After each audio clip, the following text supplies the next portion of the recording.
So hi dear students, welcome to impulse batch. मुलांना आपला हा तिसरा लेक्चर आहे ऑफ द टॉपिक प्रोबॅबिलिटी आणि या लेक्चरमध्ये आपण दोन गोष्टी डिस्कस करतोय. नंबर 1 बेस थिअरम आणि number 2 odds in favour and odds against an event असे दोन आर्टिकल केल्यानंतर आपला हा प्रोबॅबिलिटी लेसन संपून जाईल. तर हा लास्ट थेरॉटिकल लेक्चर आहे. याच्यानंतर आपल्याला एमसीक्यू लेक्चर वगैरे घ्यायचे आहेत तसे, ओके. बट थेरॉटिकल और कंटेंट वाईज जर का पाहाल तर हा आपला तिसरा आणि लास्टचा लेक्चर आहे. पहा रे, आता स्टार्ट करतो मी आपलं डिस्कशन विथ बेस थेरम. आता एक्झॅक्टली बेस थेरम आहे काय, नाही का? तर डिपेंडंट इव्हेंटच्या केसमध्ये आपण अशी गोष्ट पाहिली होती, पहा, probability of A intersection B it is equal to probability of A intersection B, म्हणजे ए पण झाला पाहिजे बी पण झाला पाहिजे. It is equal to probability of A, okay, into probability of B given that A has already occurred. बरोबर.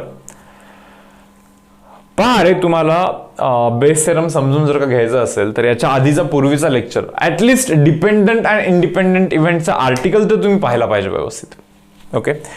हा असा आर्टिकल आहे ना बेस थेरम की लाईक भरपूर मुलांना हा डिफिकल्ट जातो, बऱ्याच मुलांना हे समजलेलंच नसतं बेस थेरमचं आर्टिकल. पहा, व्यवस्थित समजून जाईल. पहा, थोडंसं एकदा लाईक एक 30-40-50 मिनिट थोडेसे द्या याला, या आर्टिकलला, नाही का, समजून घेण्यामध्ये. एक सम करा, 1 तास घ्या, एकच सम करा.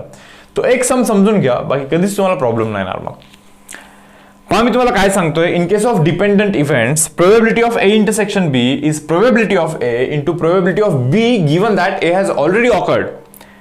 मग तुम्ही म्हणाल बेस थेरम काय? अरे काहीच नाही, बेस थेरम काय माहिती का, probability of B given that A has already occurred, म्हणजे याची प्रोबॅबिलिटी काय, याची probability it is equal to हे डिवाइड बाय हे, means probability of A intersection B divide by probability of A. हा जो काही फॉर्म्युला बनतोय, अरे याच्यावरतून हा जो काही फॉर्म्युला बनतोय, याच फॉर्म्युलाला आपण बेस थेरम बोलतोय. तुम्ही म्हणाल यार यात काय अवघड आहे? मग ज्यावेळेस मी तुम्हाला न्यूमरिकल दाखवेल ना, मग तुम्हाला समजेल की याच्यामध्ये काय अवघड आहे. न्यूमरिकल दाखवल्यानंतर समजणारच नाही तुम्हाला की हा फॉर्म्युला कसा यूज करायचा. येस, पण हे तुम्ही समजून घ्या, अरे हा फॉर्म्युला म्हणजेच बेस थेरम आहे. हा तुम्ही परत रिपीट करतोय. Probability of A intersection B means probability of A into probability of B given that A has already occurred. Yes? So probability of B given that A has already occurred, it can be written as हे divided by तो. बरोबर ना, हे divided by हे. Simple आहे. आता मी तुम्हाला best way सांगतो लक्षात कसं ठेवायचं. पहा रे, वरती B आहे, खालती A आहे. Okay, probability of B given that A has already awkward. Fine. या दोघांमध्ये करायचं इंटरसेक्शन, या दोघांमध्ये करायचं इंटरसेक्शन, डिवाइड करायचं. खाली ए आहे ना, म्हणून एचा प्रोबॅबिलिटी लिहून टाकायचा. ठेवाल का हे असं लक्षात ठेवाल का? मग समजा जर का तुम्हाला पुढे जाऊन असं कधी लागलं की find probability of C given that A has already occurred, हे पहा, या दोघांचं करायचं इंटरसेक्शन, वरती करायचं intersection. So probability of C intersection A, okay, divide by खालती ए आहे ना, म्हणून खालती प्रोबॅबिलिटी ऑफ ए असं लिहून टाकायचं. इतकं सिंपल आहे. पहा, this is nothing but Bayes theorem guys. बस आता यूज कसं करायचं किंवा ऍप्लिकेशन कसं करायचं, ओके, हे आपण एका छोट्याशा न्यूमरिकल मध्ये पाहूया. न्यूमरिकल मधून आपण हे शिकून घेऊया. नाउ सी, काय पहा विषय, यार एक टाउन आहे, ओके. तर या पर्टिक्युलर टाउन मध्ये मुलांना समजा की यार 1000 लोक आहे. किती लोक आहे? 1000 लोक आहे असं ऍज्युम करूया आपण, नाही का. आता त्या 1000 लोकांमधून 90% लोकांना डिसीज ए झालेला आहे, कोणता तरी एक डिसीज झालाय समजा, ओके, असेल काहीतरी ताप वगैरे आलेला आहे असं आपण इमॅजिन करूया इथे, ओके. 90% लोकांना डिसीज ए झालाय. मी म्हणलं ठीक आहे यार, चलो ओके. मग डिसीज ए जर का झाला तर 50% चान्सेस आहेत की कफ होतो. समजतं का? 1000 लोक आहेत, 90% लोकांना डिसीज ए झालाय आणि डिसीज ए झाला रे झाला, 50% चान्सेस आहेत की कफ होतोय. मी म्हणलं ठीक आहे, चलो ओके, फाईन, काही लोट नाही. आता 1000 लोकांमध्ये किंवा से फॉर एक्झाम्पल जितके कितके लोक आहेत, 10% लोकांना कोविड होतोय, ओके, असं अनालिसिस आहे, असं इमॅजिन कराल तुम्ही. जस्ट 10% लोकांना कोविड होतो. अरे मी म्हणलं ठीक आहे. मग 10% लोकांना कोविड होतोय, मान्य. जे काही कोविड झालेले लोक आहेत त्यांच्यामध्ये 90% लोकांना कफ होतोय. मग कोविड झालं की 90% चान्सेस आहेत की कफ होतोय. पहा, कोविड झाला की 90% चान्सेस आहेत की कफ होतोय. यस. मग तुम्ही म्हणाल क्वेश्चन काय इथे?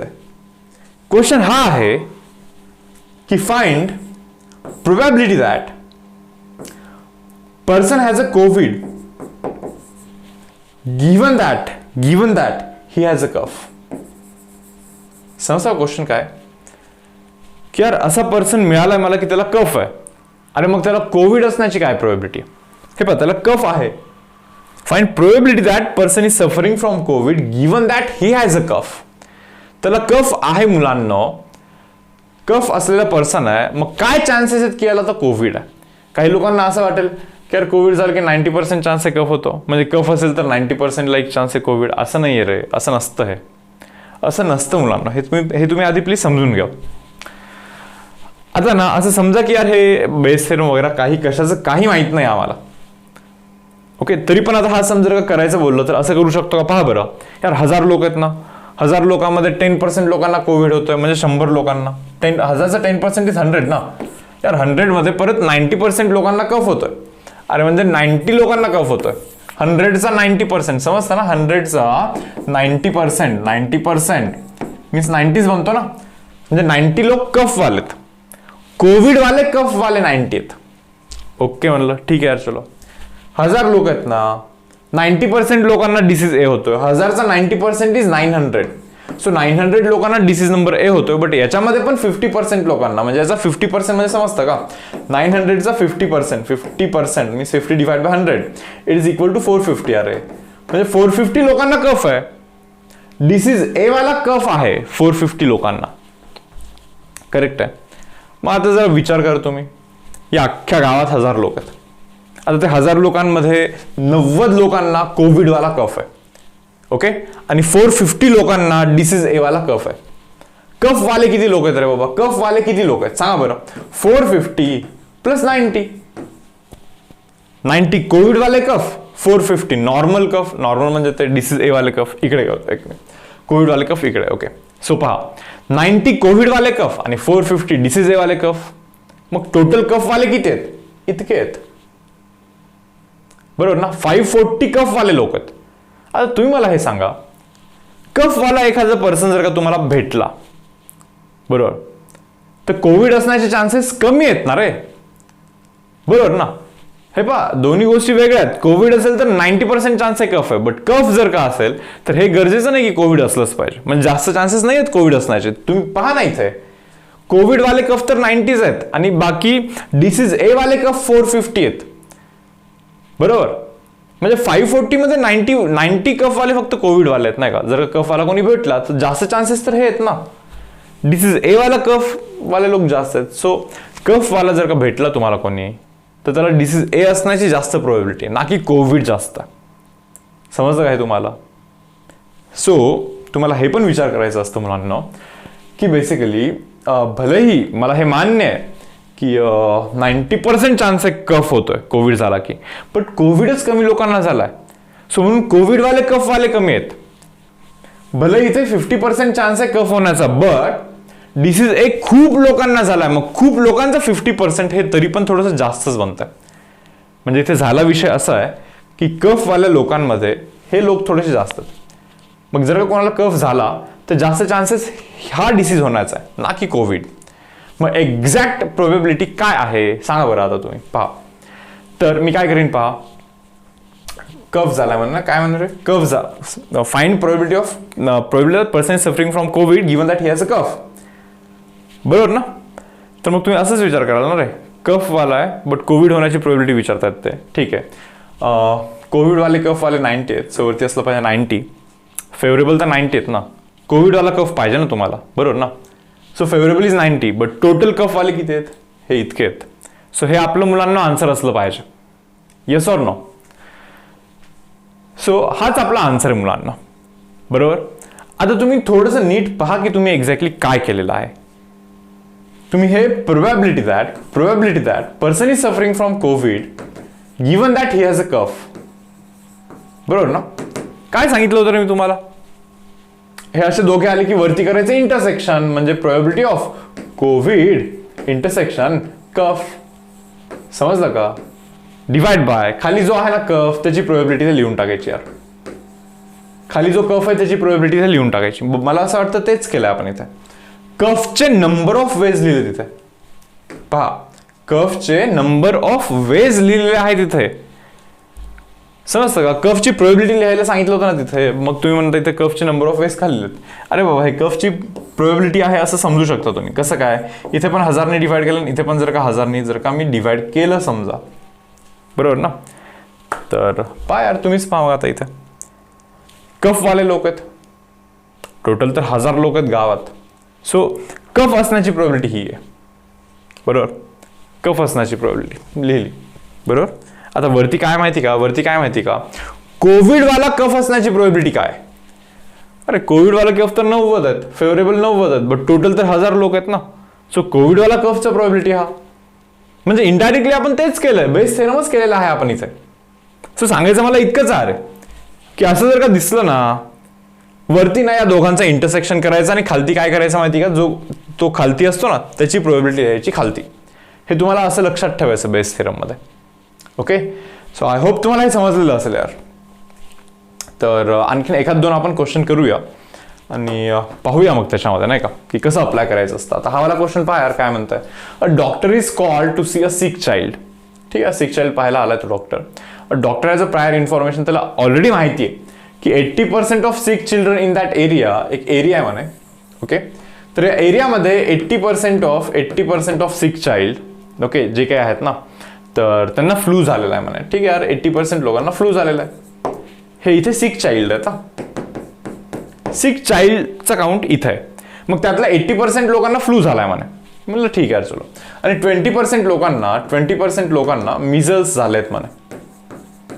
काहीतरी आहे यार, हे मिझल्स काहीतरी असतं होते. ओके, तर 80% लोकांना फ्लू झालाय, 20% लोकांना मिझल्स झालाय, म्हणजे टोटल सिक चाइल्डमध्ये 80% चाइल्डला फ्लू, 20% चाइल्डला मिझल्स. फाईन, पुढे.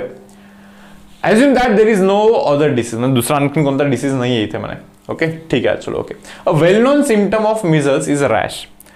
तर मिझल्सचा एक सिम्पटम आहे रॅश, म्हणजे मिझल्स झाले तर रॅश होऊ शकतो, असा विषय इथे आहे. मग बघा बरं पुढे काय म्हणतात ते. From the past record it is non that chances of having rash given that six child is suffering from measles is 0.95. म्हणजे मिझल्स जर का झाला तर 0.95 प्रोबॅबिलिटी आहे की त्याला रॅश येईल, नाही का. रॅश येण्याची प्रोबॅबिलिटी 0.95 आहे. मिझल्स झाला तर 0.95 प्रोबॅबिलिटी आहे रॅश येईल, नाही का, म्हणजे 95% प्रोबॅबिलिटी आहे. ठीक आहे. आता फ्लू झाला तर का पहा बरं काय म्हणतात ते पुढे काय म्हणतात पहा पुढे. However occasionally children with a flu also develop rash, म्हणजे फ्लू झाला तरी चुकून रॅश डेव्हलप होते म्हणे. हुज चान्सेस आर 0.08 म्हणे. म्हणजे ना फ्लू झाल्यानंतर मुलांना, ओके, रॅश होण्याची जी प्रोबॅबिलिटी आहे ती 0.08 आहे. रॅश होण्याची प्रोबॅबिलिटी, म्हणजे फ्लू होऊन पण रॅश होऊ शकतो असं त्यांचं म्हणणं आहे. म्हणजे ठीक आहे, सर्व काही गोष्टी इथे लिहिलेल्या आहेत व्यवस्थित. आता विचारतात काय, upon examining a child, okay, doctor finds a rash. बाबा डॉक्टरला रॅश दिसलाय, म्हणजे चाइल्डला बघितलं की तिथे रॅश दिसलाय. मग आता रॅश दिसल्यानंतर आता मला असा विचार येतोय की यार मिझल्स झाले असेल की फ्लू झाला असेल, काही होऊ शकतो. बट मिझल्सचे किती चान्सेस आहेत किंवा फ्लूचे किती चान्सेस आहेत हे आपल्याला फाइंड करायचं आहे, बरोबर. सो काय म्हणतात, what is the probability that child is suffering from measles given that he has rash. काय नीट पहा काय फाइंड करायचं आहे. Find probability that the child is suffering from measles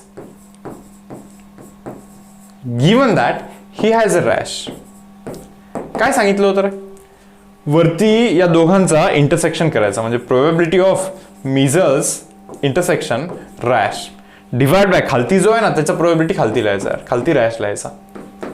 आता करून दाखवतोय पहा. ओके, मला तुम्ही सांगा रे रॅश होण्याचे काय वेज आहेत किंवा की काय प्रोबॅबिलिटी रॅश होण्याची. रॅश तर दोन्ही केसमध्ये होऊ शकतो, नाही का.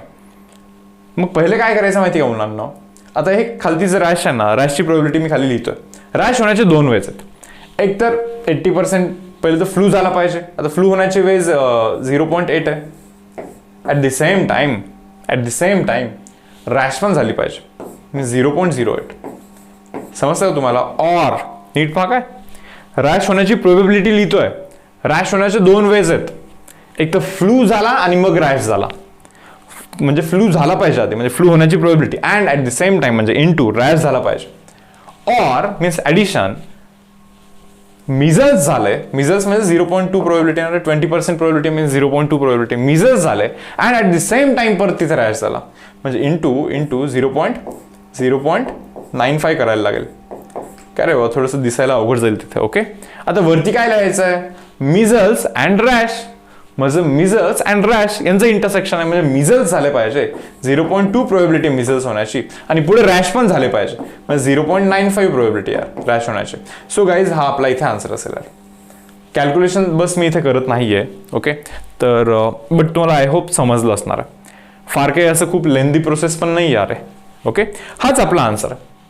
थोडे बहुत कॅल्क्युलेशन करू शकता, जसं की यार 0.8ला तुम्ही 8/10 लिहा, 0.08ला 8/100 लिहा, बरोबर ना, 2/10 लिहा, 0.95ला 95/100 लिहा, बेस वगैरे सेम करून काटछाट वगैरे असं करून काही ना काहीतरी ते बनणार आहे. ओके, सो यस स्टुडंट्स, जाऊया पुढच्या क्वेश्चनवरती जातोय. आणखीन 1-2 क्वेश्चन आपण इथे असे घेणार आहेत. ओके, बेस थेरमचे समजून जाईल. ऍटलीस्ट तो जरी नसेल समजला, ऍटलीस्ट हा समजण्याचा ट्राय करा बरं. काय म्हणतात पाहते, एक टेस्ट होते काहीतरी, has a probability 0.95 of giving positive result when applied to a person suffering from certain disease. जर का एखाद्या पर्सनला डिसीज असेल आणि ती टेस्ट केली तर 0.95 प्रोबॅबिलिटी आहे की पॉझिटिव्ह रिझल्ट दाखवतो.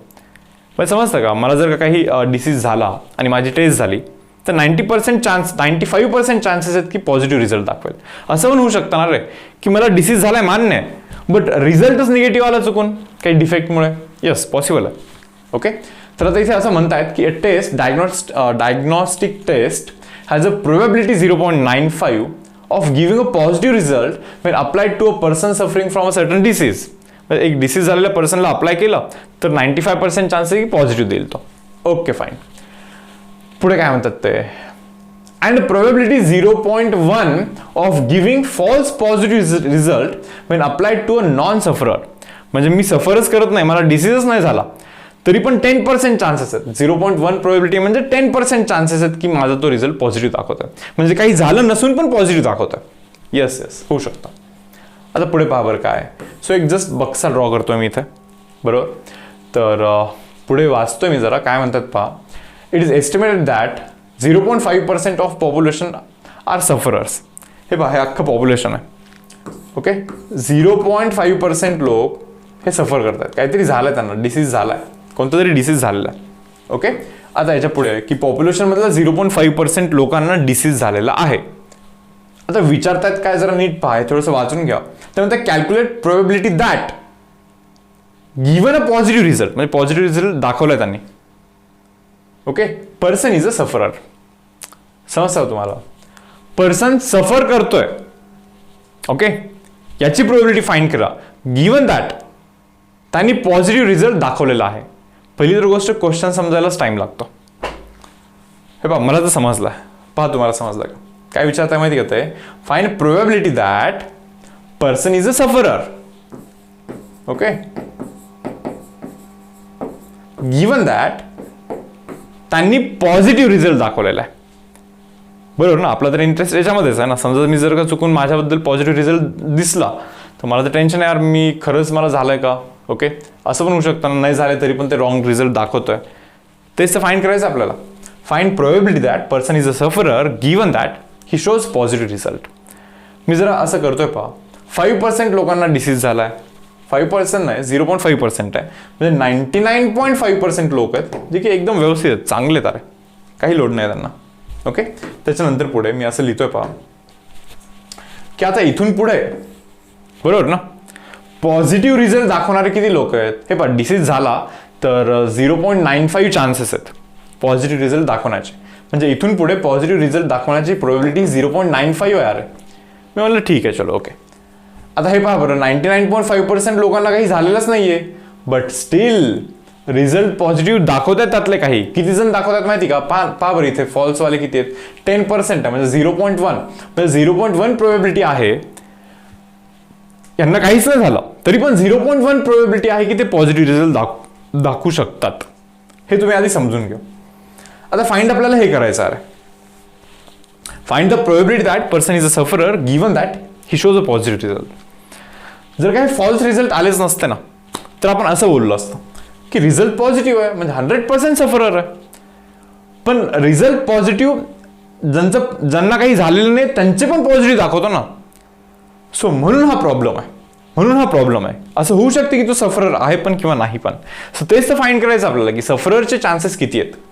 काय सांगितलं होतं मी तुम्हाला, इथे जे काही दोघे दिसतात इंटरसेक्शन करायचं, म्हणजे probability of sufferer okay and positive result divide by खाली जो आहे ना पॉझिटिव्ह रिझल्ट त्याची प्रोबॅबिलिटी इथे लिहायची खाली. डन. हे आपलं इथे आन्सर असलं पाहिजे. आता पहा बरोबरती मुलांना, सफरर पण आहे आणि पॉझिटिव्ह रिझल्ट पण आहे. मग पहिले तर काय आहे, सफरर किती आहेत लोक 0.5%. ओके 0.5% म्हणजे divide by 100. So this are sufferers. Okay just बघतोय मी 0.5% आहे ना. हां ओके. सो 0.5% इतके लोक सफरर आहेत. म्हणजे पहिले तर सफर करायला लागतं. पहा ना, probability of sufferer intersection positive म्हणजे probability of sufferer okay into then probability of positive result given that suffer करतोय. बरोबर ना. सफर करणारे पॉझिटिव्ह आले किती आहेत रे 0.95 आहे. Okay just divided by positive result वाल्यांची प्रोबॅबिलिटी लिहायची तुम्हाला इथे. आता पॉझिटिव्ह रिझल्ट कुठून पण येऊ शकतो, इकडून पण येऊ शकतो किंवा इकडून पण येऊ शकतो. पहा इकडून येण्याची काय प्रोबॅबिलिटी रे, पहिले तर सफर करायला लागतं म्हणजे 0.5%. पहिले सफर कर आणि त्याच्यानंतर मग पॉझिटिव्ह रिझल्टचा तर प्रोबॅबिलिटी आहेच 0.95. Or means addition. आणखीन पण पॉझिटिव्ह रिझल्ट येण्याचे आणखीन काही वेज आहेत. हे वाले वेज सांगा काय. पहिले तर यार काही झालं नाही पाहिजे तुम्हाला, म्हणजे 99.5% आहे बरं, म्हणजे डिवाइड बाय 100 इंटू 0.1 करायला इंटू 0.1 इथे आपल्याला करायला लागेल. सो पॉझिटिव्ह रिझल्ट येण्याचे वेज हे असे पण होऊ शकतात नाही का. सो हे जे काही तुम्हाला दिसते मुलांना हा आपला इथे आन्सर आहे. बट थोडंसं आणखीन सिम्प्लिफाईड वेमध्ये जर का तुम्हाला इथे आन्सर पाहिजे असेल ओके तर तुम्हाला समजत असेल इथे पण 100 आहे, इथे पण 100 आहे, इथे पण 100 आहे. करायचं कॉमन, मग सर्व काही कॅन्सल करून टाकायचं आणि हे मल्टिप्लाय वगैरे करून बनतं एक काहीतरी फॉर्मॅट नाही का. थोडंसं कॉम्प्लिकेटेड दिसेल तो थोडं बहुत आन्सर, बट याच्या पुढे जे काय आहे ते कॅल्क्युलेशन आहे. सो मी जस्ट इथे कॅल्क्युलेशन एंटरटेन नाही करत आहे, बट हाच आपला आन्सर आहे. हे जे काही दिसतं ना तुम्हाला हेच आपला आन्सर आहे. ओके. आणि एक्झाममध्ये पण लाईक एंट्रन्स एक्झामिनेशनमध्ये आता एक्सपेक्टेड नाही आहे की असे मोठे आता खूप पण मोठे नाहीत खरं तर कॅल्क्युलेशन. जर का तुम्ही व्यवस्थित नोटीस कराल ना तर याला तुम्ही जर का 5 लिहिलं समजा आणि याला 95 लिहिलं ओके. सो 5 × 95 × 10⁻³ करायला लागतं. करू का 5 × 95 × 10⁻³ लिहायला लागतं. जस्ट डिवाइड बाय हे पहा हे 100 तर कॅन्सलच करतोय मी. इथे पण 5 × 95 × 10⁻³ लिहायलाच लागणार आहे. इथे पहा बरं काय करू शकतो मी. इथे 99 पहा 99.5 आहे. मग 2 0 इथं दिला आणि 1 0 इथे दिला. 0.1 ला 1 0 दिला तर 1 बनतो तो. आणि इंटू 10⁻³ करायलाच लागणार आहे आपल्याला. 10⁻³ करायचंच म्हणूनच इथे आपण ॲक्च्युली 2 0 आणि इथे 1 0 दिलेला आहे. सो 10⁻³ कॅन्सल होतो. या दोघांचा प्रोडक्ट करा तो वरती राहतो. याचा प्रोडक्ट करा या दोघांचा इथे प्रोडक्ट नाहीच आहे, याचा आणि याचा ॲडिशन करा तो खालती राहतो. बस तो आपला इथे आन्सर असणार आहे. येस स्टुडंट्स जाऊ पुढे. नेक्स्ट क्वेश्चन काय म्हणता पहा. In a town 40% people have brown hair. Okay एका टाउनमध्ये ना 40% लोकांना ब्राऊन हेअर आहे म्हणे. 25% हॅव ब्राऊन आईज. ओके बाबा हे पहा हे brown hair okay brown eyes fine. पुढे काय म्हणता पाहते. अँड 50% पीपल हॅव बोथ म्हणे. 50% लोक असे आहेत की ते ब्राऊन आईज पण आहेत ब्राऊन हेअर पण आहेत. 50% लोक आहेत. ब्राऊन हेअरवाले किती आहेत. ब्राऊन हेअरवाले 40% आहे म्हणजे इकडे 25% असले पाहिजे. ओके ब्राऊन आईजवाले किती आहेत रे. ब्राऊन आईजवाले 25% ब्राऊन आईजवाले आहेत. 15 तर इथेच आहेत म्हणजे इथे 10% असले पाहिजे. ओके ठीक आहे. मग बाकीचे बाहेर असले पाहिजे म्हणजे ब्राऊन हेअर पण नाही आणि ब्राऊन आईज पण नाहीत असे लोक बाहेर आहेत म्हणजे इथे. ओके आता विचारतात काय पहा. Suppose a person selected at random from this town has brown hair. म्हणजे मुलांना ब्राऊन हेअरवाला पर्सन मिळाला आहे म्हणे आपल्याला. म्हणजे या 40 मधला कोणीतरी मिळालेला आहे आपल्याला. Yes or no. ठीक आहे म्हणजे लक्ष फक्त आता इथे द्या पहा. ओके 40 टोटल 40 असं समजा की 100 लोक आहेत टाउनमध्ये. सो ब्राऊन हेअरवाले 40 लोक आहेत. ओके पुढे पाहता काय म्हणतात. सो ब्राऊन हेअरवाला लाईक आपल्याला मिळाला येतो. Then find how much probability that he has a brown eyes. यार ब्राऊन हेअरवाले 40 आहेत मग त्याच्यामध्ये ब्राऊन आईज असण्याची प्रोबॅबिलिटी काय. सो 15. ब्राऊन हेअर आहेत हे 40 आहेत. आता मग त्याच्यामध्ये ब्राऊन आईज असण्याची प्रोबॅबिलिटी काय. अरे ब्राऊन हेअर मधले ब्राऊन आईज वाले किती लोक आहेत? 15 डिवाइड बाय टोटल तर 40 आहे. सो आन्सर शुड बी 5चं टेबल करा, वरती 3 बनतं खालती 8 बनतं. So answer should be guys 3 divide by 8. काय रे 3 divide by 8. So as such असं काही आपण बेस थेरम वगैरे इथे यावाल्या पर्टिक्युलर क्वेश्चनमध्ये इथे अप्लाय केलेलं नाहीये. ओके, सो थोडासा मिसप्लेस झालेला क्वेश्चन होता तो. तर पहा आता इथं नेक्स्ट आर्टिकल मुलांना, लास्ट आर्टिकल आहे पहा प्रोबॅबिलिटी या लेसन मधला, odds in favour and odds against an event. Okay, खूप सोपं आहे, खूपच जास्त सोपं आहे. काय असतं माहिती का, समजा एक टार्गेट आहे आणि एक पर्सन आहे. आता हा पर्सन काय करतो माहिती का, टार्गेटला हिट करणार आहे, बरोबर. आता मग तुम्ही समजा की त्यांनी जर का 5 वेळेस थ्रो केल्यानंतर 2 वेळेस जर का त्याचा नेम लागत असेल, मग मी असं लिहितो इथे पहा काय. ओके, और probability of hitting it is 2 divide by 5. म्हणजे 5 वेळेस थ्रो केले की 2 वेळेस लागतोय फक्त, बरोबर. आता ही जी प्रोबेबिलिटी देण्याचा वे जो आहे ना, ओके, तर याला मी थोडंसं आणखीन एक वे इथे इंट्रोड्यूस करतोय. प्रोबेबिलिटी देण्याच्या आणखीन एका वेला मी इथे इंट्रोड्यूस करतोय, तर तोच वे हा ऑड्स इन फेवर आणि ऑड्स अगेन्स्ट इव्हेंट. मी असं लिहू शकतो पहा इथे, odds in favour of hitting a target. मुलांना पहा काय, odds in favour of hitting a target. आता ऑड्स इन फेवर बोललं ना रे, odds in favour of hitting ना, सो वरती लिहायचे हिटिंगचे केसेस. किती वेळेस हिट करतोय? 2 वेळेस. आणि खालती टोटल केसेस नाही लिहायचे. वरती हिटिंग लिहिलं, खालती टोटल लिहिलं तर प्रोबेबिलिटी ऑफ हिटिंग येईल. सो खालती ना टोटल नाही लिहायचे, खालती काय लिहायचे माहिती का, वरती हिटिंगचे लिहिले ना तर खालती मिसिंगचे म्हणजे नॉट हिटिंगचे लिहायचे, उलटे लिहायचे. सो हिटिंगवाले 2 जर का असतील तर नॉट हिटिंगवाले 3 आहेत ना रे. 5 वेळेस टाकला, 2 वेळेस लागला तर 3 वेळेस मिस झाला. सो हा जो इन्फॉर्मेशन आहे प्रोबेबिलिटी ऑफ हिटिंग इज 2/5, म्हणजे 5 वेळेस ट्राय केला की 2 वेळेस लागतो. याच इन्फॉर्मेशनला असं पण रिप्रेझेंट करू शकतो आपण, odds in favour of hitting a target. In favour of hitting आहे, बरोबर ना, is 2/3. In favour of hitting असेल तर वरती लिहायचं हिटिंग, ओके, आणि खालचं लिहायचं नॉट हिटिंग. सो 2/3, बरोबर. आता पहा याच कंटेंटला किंवा याच इन्फॉर्मेशनला मी असं पण लिहू शकतो, ऑड्स अगेन्स्ट हिटिंग. आता हे अगेन्स्ट हिटिंग आहे बरं मुलांना, मग तुम्हाला समजतं का अगेन्स्ट हिटिंग म्हणजे काय, वरती ओके 3 आले पाहिजे, म्हणजे नॉट हिटिंग आले पाहिजे, आणि खालती हिटिंग आले पाहिजे. हे तुम्हाला इथे समजून घ्यायचं. हा एक वे आहे नाही का, हे कन्व्हेन्शन आहे. हाच इन्फॉर्मेशन अशा 2 अलग अलग वे मध्ये आपण इथे रिप्रेझेंट करू शकतो. बस लक्षात इतकंच द्या. ऑड्स इन फेवर आला ना तर वरती राईट, खालती क्रॉस, असं लक्षात ठेवावं. तर वरती राईट म्हणजे काय, odds in favour of hitting आहे ना, वरती राईट म्हणजे काय, वरती हिटिंगवाले, येस हिटिंग राईट, आणि खालती काय, नॉट हिटिंगवाले, सिंपल. ऑड्स अगेन्स्ट आला ना, अगेन्स्ट आला म्हणजे वरती क्रॉस, खालती right. Okay, odds against hitting आला ना म्हणजे वरती नॉट हिटिंग आणि खालती यस हिटिंग. ओके, हे तुम्हाला इथे लक्षात ठेवायचं आहे. सो गाईज, हा odds in favour and odds against an event याचा एक छोटासा एक्सप्लेनेशन होता. तर इनकेस जर का काही नसेल समजलं, ओके, तर आता मी काही क्वेश्चन्स घेतो. या क्वेश्चनमध्ये तुम्हाला 100% समजून जाईल. जरा पहा बरं काय, odds in favour of X solving a problem. पहा, odds in favour of X, okay, इथे लिहितोय पहा मी, odds in favour of X solving a problem is 4:3. काय सांगितलं होतं रे मी, ऑड्स इन फेवर जर का बोललं तर वरती राईट करायचं, खालती क्रॉस करायचा, बरोबर ना. इन फेवर ऑफ सॉल्विंग आहे म्हणजे 4 वेळेस सॉल्व करतोय आणि 3 वेळेस सॉल्व नाही करतोय. That means probability of X solving the problem is, हे पहा प्रोबॅबिलिटी ऑफ सॉल्विंग ना म्हणजे वरती सॉल्विंग वाले आले पाहिजे 4 आहेत, बट खालती टोटल आलं पाहिजे. प्रोबॅबिलिटी म्हणलं की खालती टोटल असतं नाही का, टोटल तर 7 आहेत ना, 7 वेळेस म्हणजे 4 वेळेस येतात, 3 वेळेस नाही येतात म्हणजे टोटल 7 आहेत. So probability of X solving the problem is 4/7. Okay fine. त्याच्यानंतर पहा सेम वाय बद्दल पण बोलतात यार. हे पहा काय म्हणतात ते, ऑड्स अगेन्स्ट वाय. हे पहा,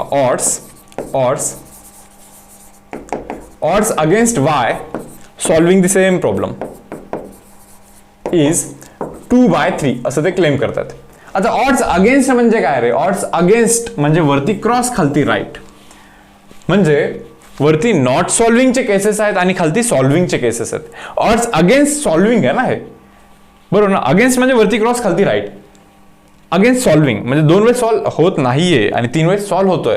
तर मग जर तुम्हाला कोणी विचारलं what is probability of Y solving the problem, म्हणजे वायनी प्रॉब्लेम सॉल्व्ह करण्याची प्रोबॅबिलिटी काय आहे? सॉल्व्ह करण्याचे ways are 3 but total ways are 5 here, बरोबर ना?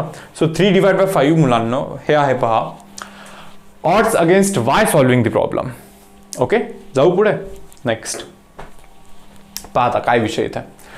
Odds against student X solving a statistics problem are 8/6 मान. पहा काय करतोय यार, हे पी का लिहितोय मी इथे परत परत. ओके, पहा odds against student X solving a statistics problem is 8/6. Odds against आहे म्हणजे वरती क्रॉस खालती राईट, बरोबर. सॉल्व्हिंगचं डिस्कशन चालू आहे ना, प्रॉब्लेम सॉल्व्हिंगचं डिस्कशन चालू आहे ना, म्हणजे 8 वेळेस सॉल्व्ह नाही करत आणि 6 वेळेस सॉल्व्ह करतोय, बरोबर. सो जर का तुम्हाला कोणी विचारलं what is probability of x solving that statistic problem is, सांगा बरं तुम्ही. 6 वेळेस सॉल्व्ह करतोय, टोटल किती आहे रे? 14 वेळेस, नाही का? म्हणजे 3 divide bye 7 is the probability of x solving the problem. 3/7 is the probability of x solving the problem. But आपल्याला हे पण माहिती आहे की probability of x not solving the problem, तो 8 वेळेस नाही सॉल्व्ह करत, बरोबर ना? किती मध्ये? टोटल किती? 14 मध्ये. अरे म्हणजेच हे 4 डिवाइड बाय 7 बनणार की नाही? So probability of not solving the problem is 4 divide by 7. तर मी म्हणलं ठीक आहे, काय ओपन झाला बाबा. येस, आता पहा पुढे आणखीन काय विषय इथे. आणखीन एक कोणीतरी आहे बहुतेक, वाय पण आहे इथे, नाही का? Okay, odds in favour of Y, okay, solving the same problem is 14/16. हे पहा, इन फेवर आहे, 14/16 आहे, बट ते इन फेवर आहे. इन फेवर म्हणजे वरती राईट खालती क्रॉस, म्हणजे probability of Y solving the problem is वरती 14 आला पाहिजे आणि खालती या दोघांचं addition total ways that is 30, बरोबर.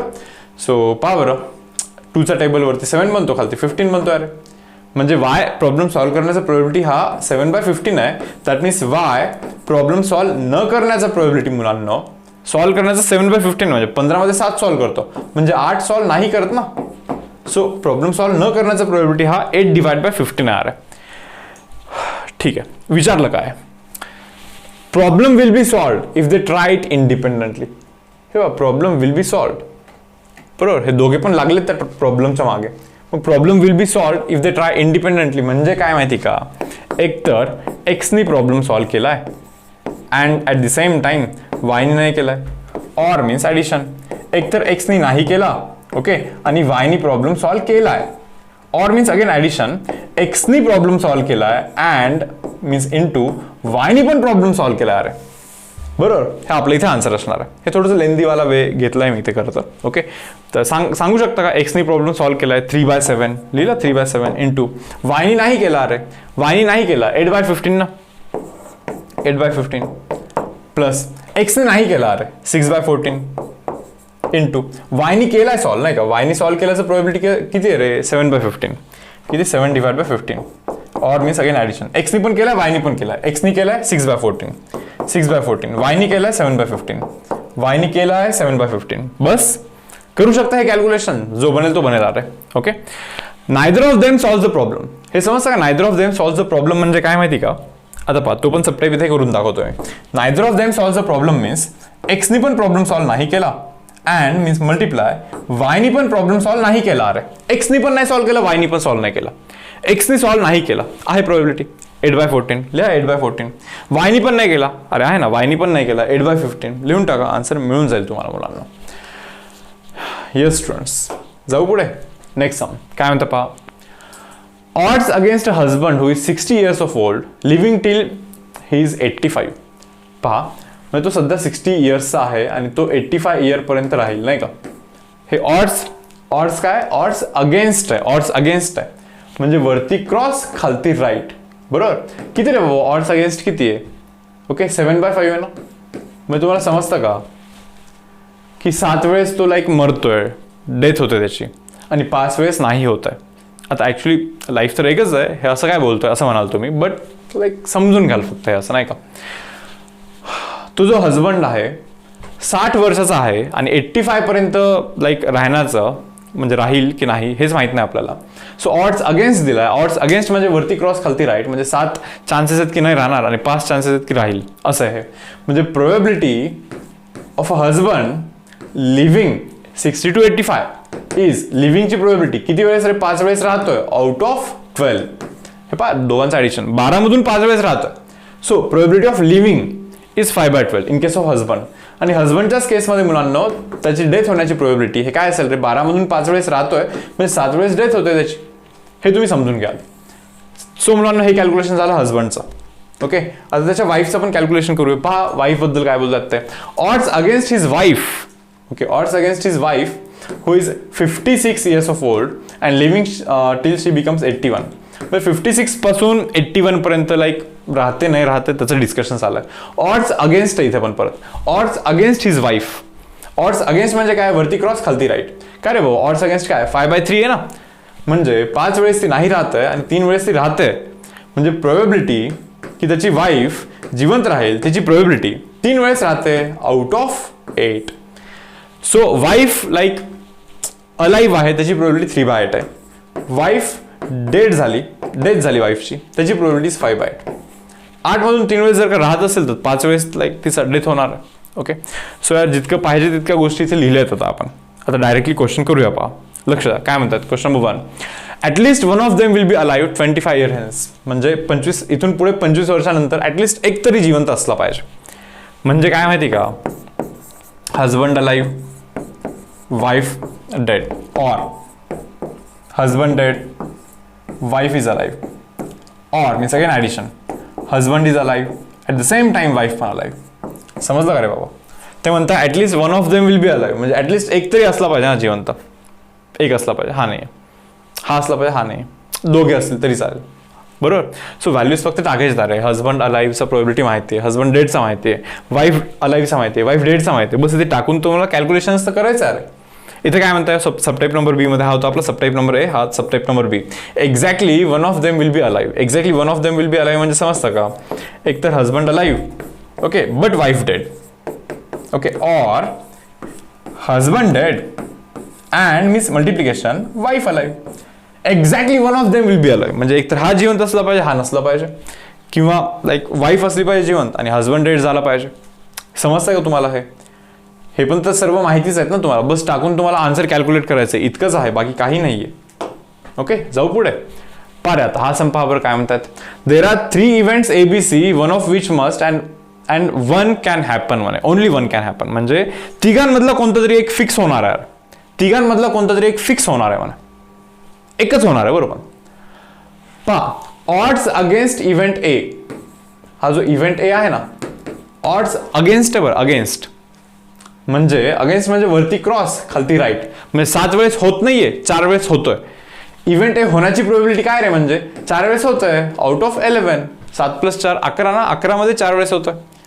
बरोबर. पहा पुढे पहा. ऑड्स अगेन्स्ट इव्हेंट बी. अगेन्स्ट आहे परत म्हणजे वरती क्रॉस खालती राईट, नाही का? वरती क्रॉस खालती राईट म्हणजे 3 वेळेस होतोय आणि 5 वेळेस नाही होतोय.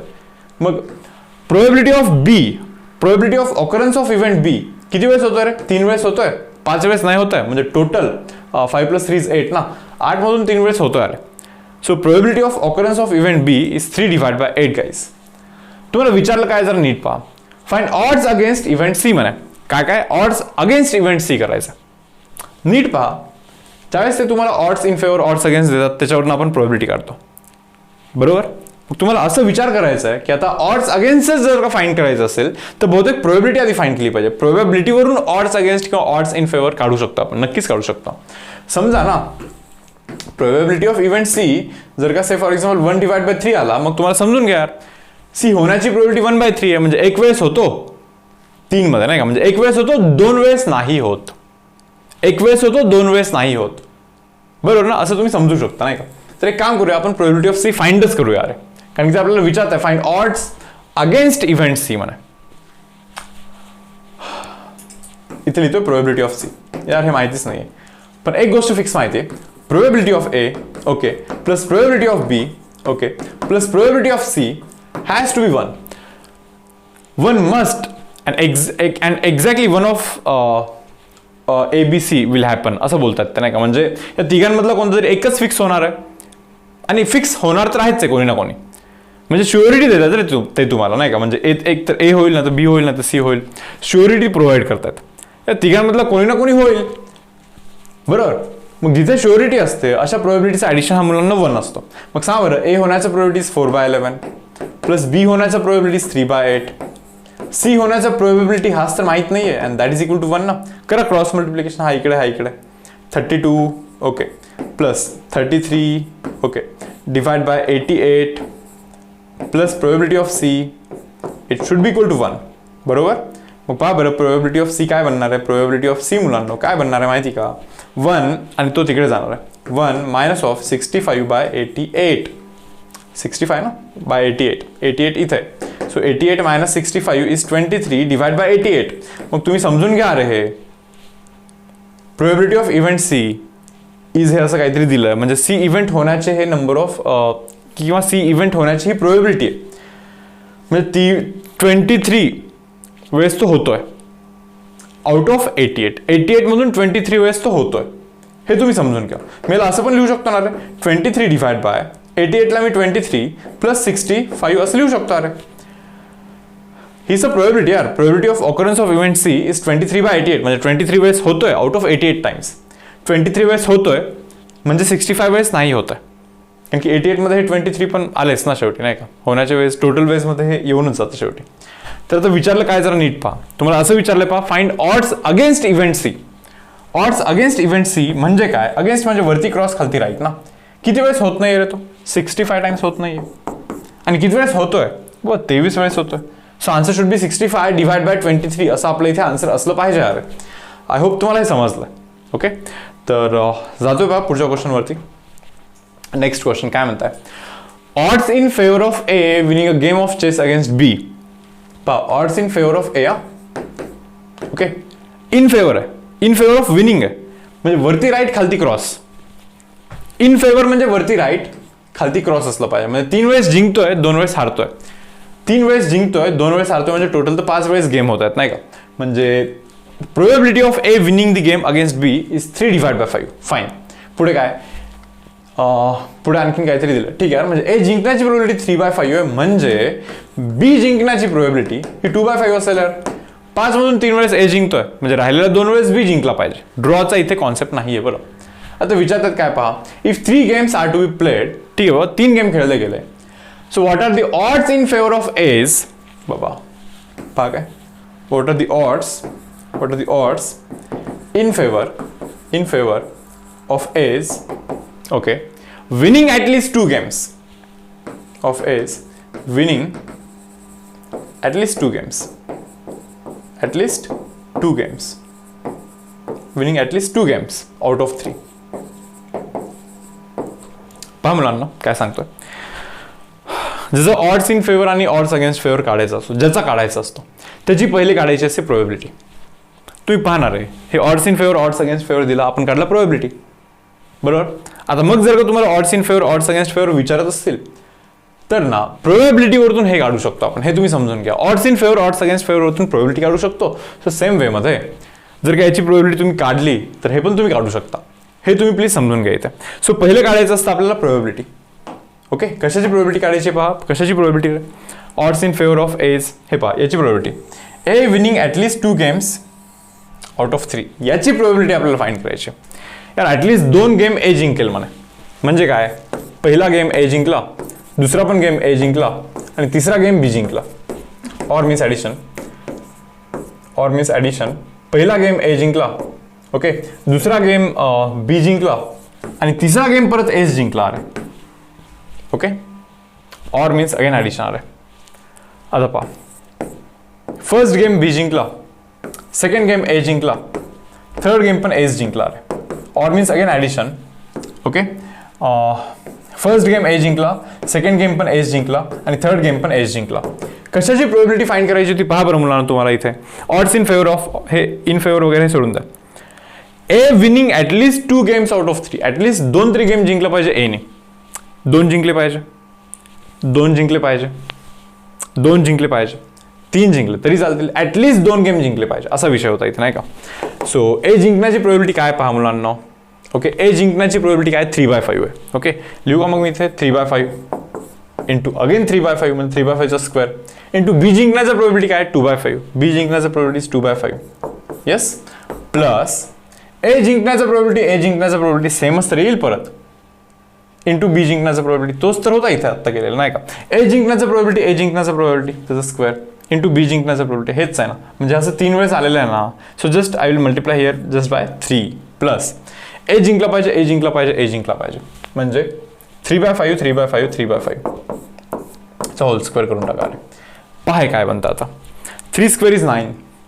ओके, 9 इंटू 2 कराल 18 बनतं. 18 इंटू 3 कराल ना रे 54 बनतं.